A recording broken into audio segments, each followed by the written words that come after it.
This is the Lone Crater YouTube. We hope this video helps. In this video, I will explain how to get silica pearls in Arc Ascended the Center. These shiny treasures are essential for crafting electronics, which power much of your late-game equipment. We'll explore the most abundant and accessible spots, along with the best ways to gather them. Whether you're a new survivor or a seasoned veteran, these tips will help you stock up on pearls efficiently and safely. Let's dive in and find those pearls. For early game, the shallow waters near the floating islands, around 41 latitude and 31 longitude, are a good starting point, though megalodons can be present.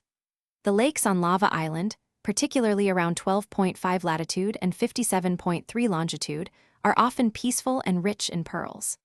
The Pearl Cave on Lava Island, at 20 latitude and 46 longitude, is packed with pearls but requires dealing with cave creatures. For massive hauls, the deep ocean around the 90 longitude marker is unparalleled, but extremely dangerous. The simplest way to start is by hand-picking the shiny clams you see on the seabed, especially in shallow waters. For serious pearl farming, an anglerfish is your best friend, boosting your yield significantly.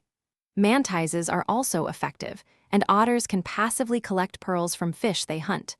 Don't forget to check beaver dams, as they often contain a few pearls.